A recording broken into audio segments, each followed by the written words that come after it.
Hi everyone, Ariel here. Today I am creating one of the first of two-part series that is intended to be more of a practical use kind of series rather than the last video that I did, which talked about a lot of theory, a lot of high-level concepts. And so I am going to be following up on some of the concepts that I discussed in that video with these two videos here, and today's video with part one is going to be discussing the brainstorming aspect. So if you haven't already watched my previous video, which was discussing the difference between intentional versus inspirational writers, then you should go ahead and watch that definitely before you watch this.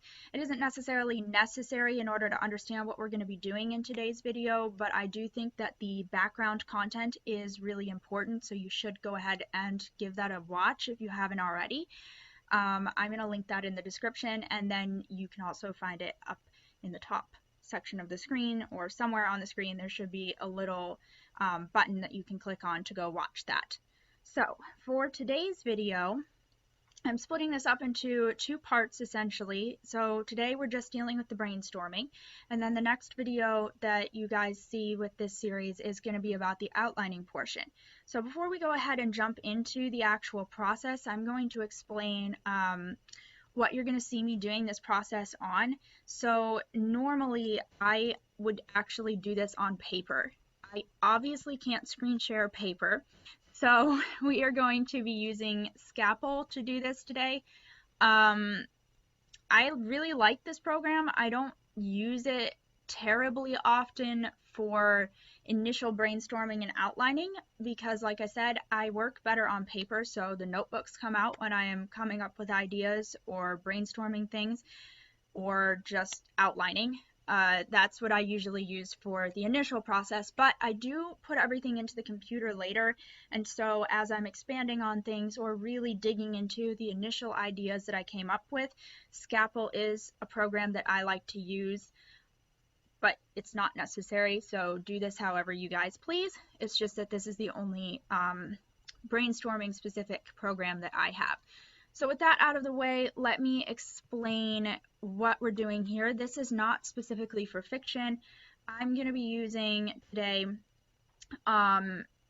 we'll go ahead and see if we get to two within a reasonable amount of time, but our focus today is going to be on nonfiction rather than fiction because I want to actually show you guys the process live, and right now I don't actually have any fiction that I'm working on that I'm brainstorming, so I don't actually have anything coming down the line soon enough to really make these videos in a timely manner to follow up on my last video.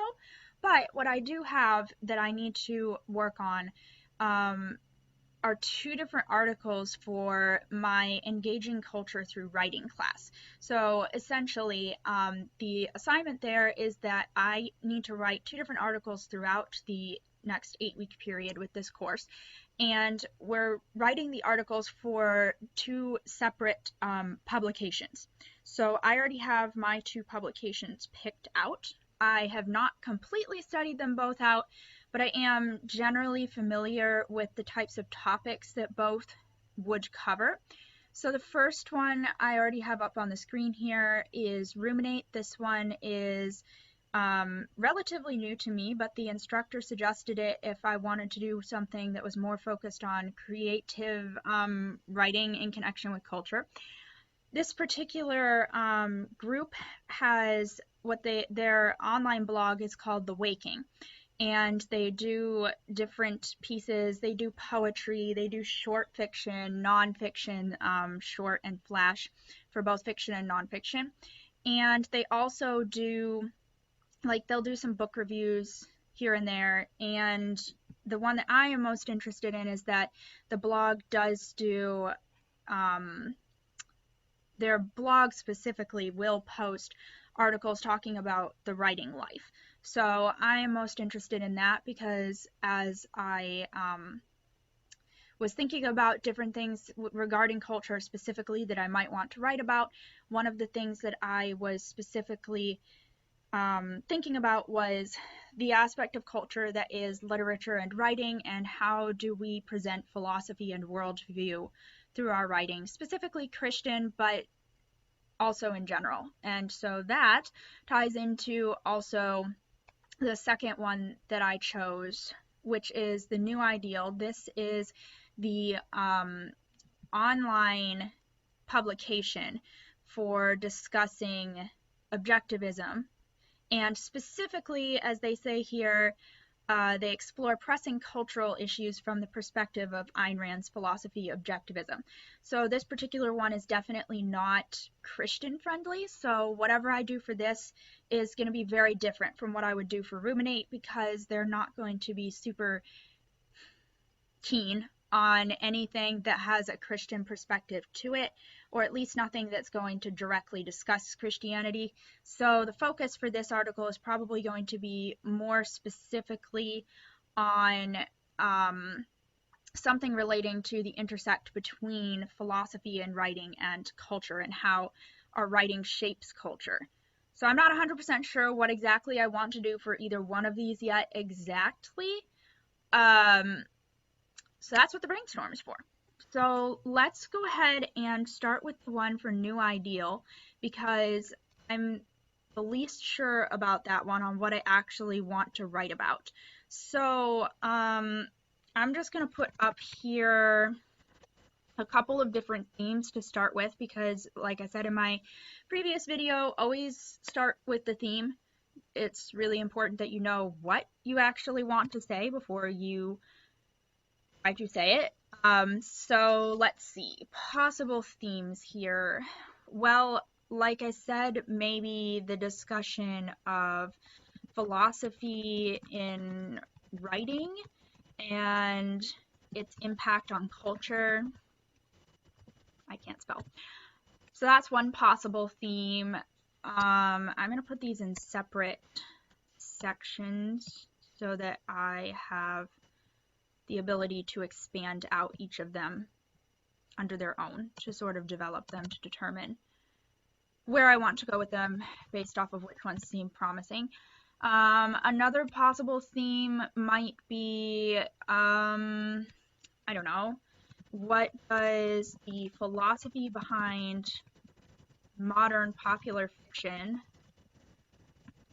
say about our culture? That one's more of a question that you would answer in the article. And when I'm doing this, I am trying to also keep in mind the fact that I only have 1,500 words to work with for the assignment, and that's the maximum. I could expand out on it if the publications accept longer things, but chances are that they want shorter things, not longer, so we're gonna try to think of things that are sort of delimited enough that I could work on them in an average article length, not the size that I normally do on my blog, because most publications don't want 4,500 words. Okay. Another theme maybe, maybe we could discuss how culture, how to word this, the impact of our cultural viewpoint on our fiction. That could be one to discuss.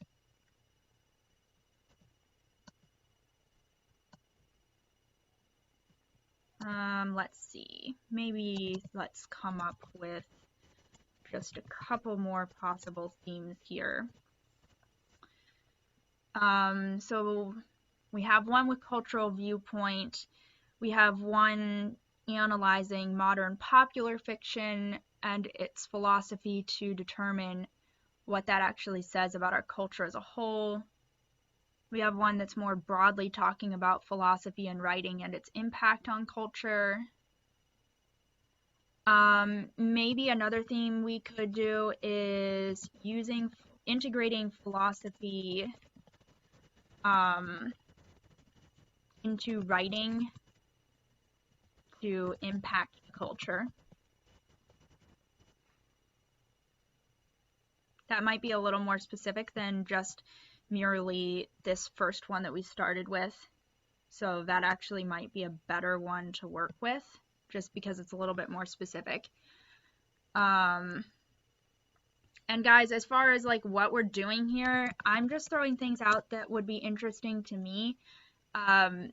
If you guys were looking at the same publications, you might end up with something completely different. It doesn't have to be these things. It's just that these are the specific things that are coming to mind when I think about engaging the culture through writing, and like how do we do that.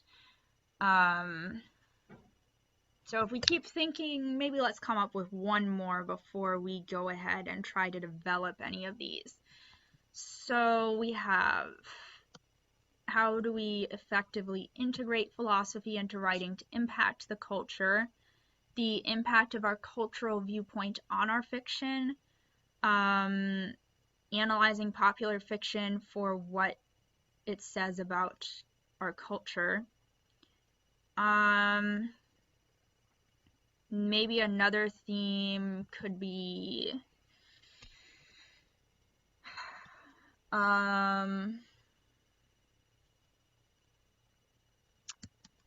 maybe another theme might be the relationship between cultural trends and popular fiction. Now, not all of these are necessarily great ideas for like the publication. These are all very off the top of my head, guys, so as the nature of brainstorming on the fly is, some of these are probably much better ideas than others, but we will put them out there. And I think 5 is a good amount to start with, and then if I don't like where any of these go, then I'll go back to the drawing board and do some more of this. But this gives us a good starting point to kind of demonstrate how the process works. So let's go ahead and, for the sake of time, just work with these. I'm just going to move these so that I have more room to work on the development piece of this. All right. So we've kind of got some room to work here.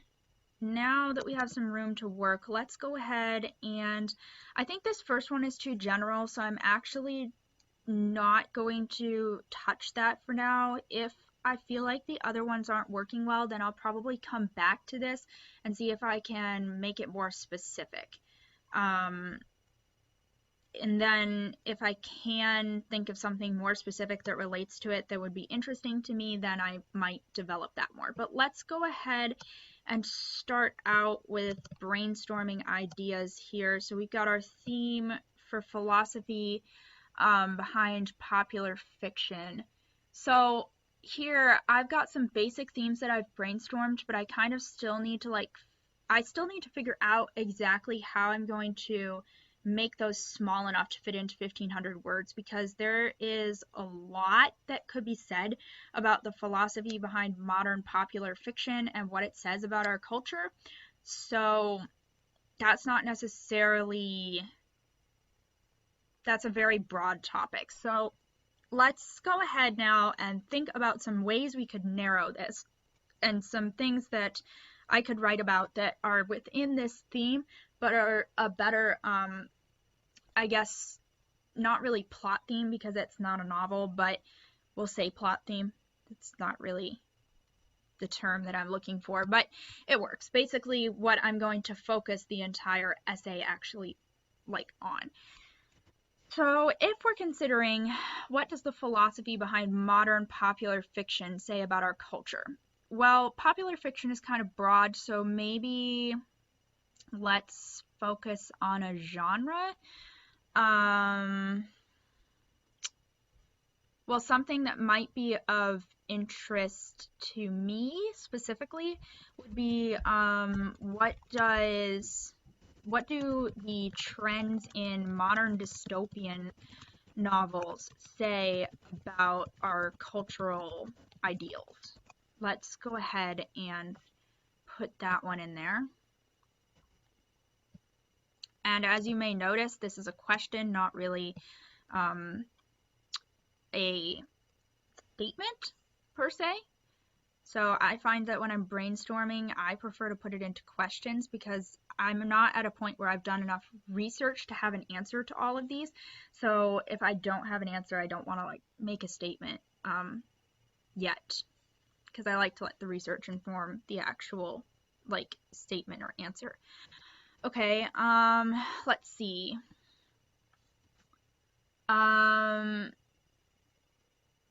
Well, here's an interesting one maybe that we could explore. What do the choices of villains in popular fiction indicate about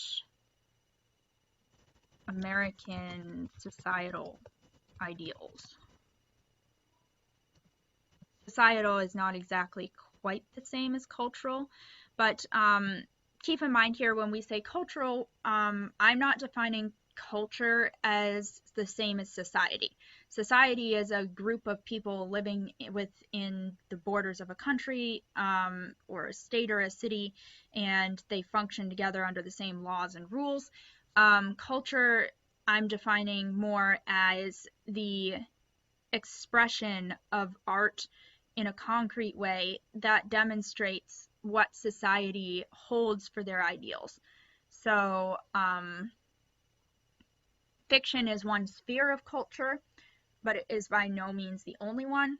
And when you examine fiction, it does show you, like most aspects of culture, a lot about the philosophy and the ideals that that specific society holds, because that's what's going to inform the development of their culture.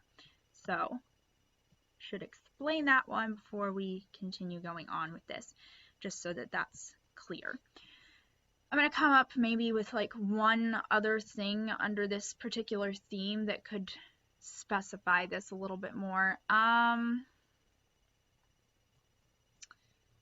Let's see.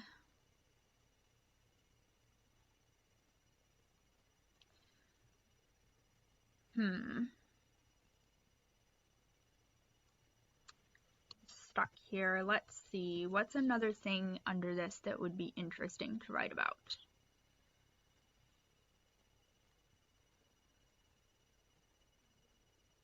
Well, maybe something a little bit more general that could be discussed about this. What is the philosophy behind modern popular culture or modern popular fiction? And how does that help us understand our society? That would probably need to be narrowed down a little bit more for 1,500 words, but as far as a brainstorm goes, that's a good start, I think. Okay, this is definitely way too broad. So, and I'm not going to do all of these for the sake of time, guys, for the video. I just want this to be something that's actually practical, that you can see how somebody can use the specific things I was talking about in my last video in a down-to-earth, like on the ground kind of a way rather than highly theoretical, so that you guys can see that this stuff actually does work. How do we come up with ideas? How do we figure out what we're gonna, use? So if we're being intentional about it, this is my specific method for coming up with the things that I would want to write about. I know some people that they prefer to do it on paper, they like doing it on whiteboards, but everybody has their method. If they're being intentional about it, everybody has their method for brainstorming. This is just mine. So, all right, we'll do this last one for now. The impact of our cultural viewpoint on our fiction. So, I think that maybe something that might be interesting to discuss, because cultural viewpoint is really broad, maybe let's talk about the impact of American, this one is a bit risky for this publication, but we'll go for it. The impact of American Christianity's subculture, because keep in mind that's no longer like the mainstream culture in America, but it is definitely a subculture. So the impact of American Christianity subculture on modern um,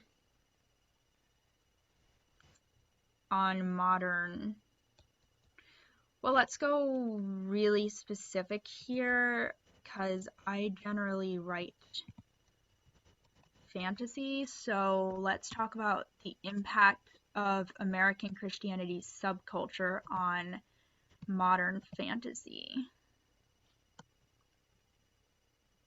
Because there are some different impacts that has that are actually kind of interesting. And I think that as risky as that is, I think there are some ways in which that could be approached that would still be acceptable to the publication.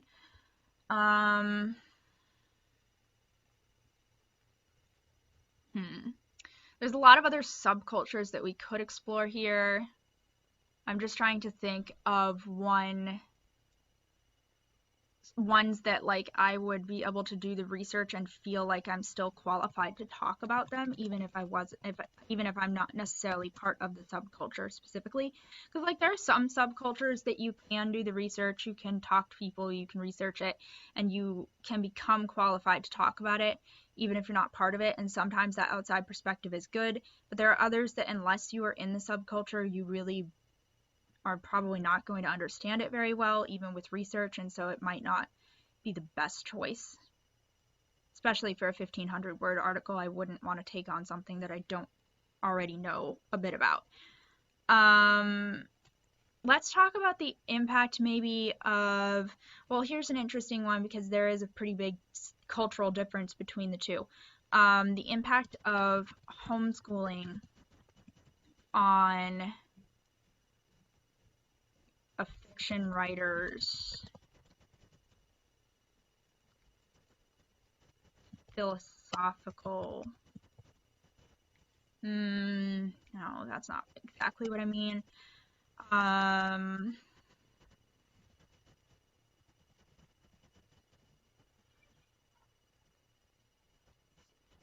This is maybe sort of what I mean. This probably needs to be more concrete. But I'll leave it there for now. It's generally good enough to start with. And then let's think of one more before we close this out and kind of summarize what we've done here. Well,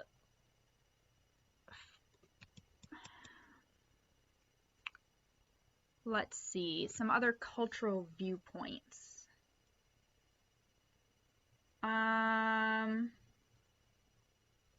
Well, here's one that actually I've been thinking about recently that might be interesting. So, the impact of a capitalist mindset on a writer's fiction. Because that actually is one that I've been thinking about a bit because of the dystopian anthology that I just finished releasing along with a group of other authors, and I was actually noticing some interesting differences between the types of subjects that the dystopian novels addressed based off of the writer's mindset and their cultural sphere. So like there were some pretty distinct differences in cultural spheres between the writers, and you really could kind of see that coming out in what they chose to write about. Like for example, I tend to be a very capitalistic sort, and my particular story sort of shows that because the people that I chose to represent as being a problem were the collective like hive mind, everybody think the same, everybody do what the government says kind of a mentality. And that's what I represented as being the villain, the system that was the villain in this particular short story. But then another writer in there wrote about corporations as the villain. And you can kind of tell, like, I don't know the author well, but I know enough about his other um, viewpoints to say that he definitely does not have a capitalist mindset. He's much more towards the collectivist side of the scale. I can't like avow to how far to one side or the other he is necessarily, but I do feel it is a fair judgment to say that based off of the story he chose to write and the people he chose to portray as being the villain in the story, a capitalist would never, ever, ever write that kind of a story because they would not ever portray um, themselves or the system that they believe in as being a negative or a bad thing. They wouldn't write about a corporation like taking over the world.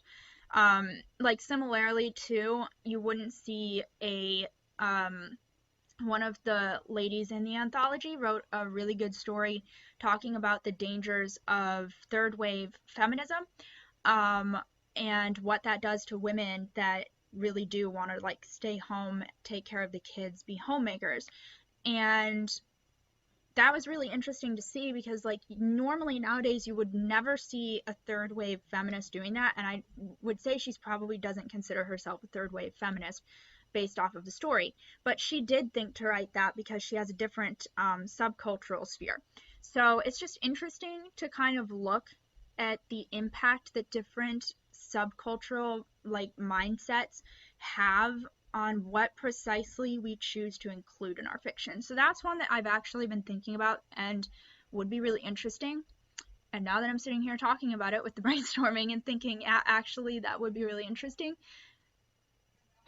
maybe we have exactly what the topic should be. But anyway, I will have to do some more thinking about that before I decide. I will have that decided by the time that I'm ready to do my outline.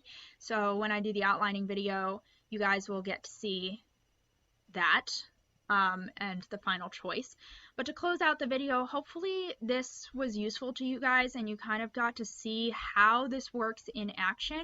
As you can see, I started out with the theme first. Always, always, always, no matter what you are writing, start out with whatever your theme is.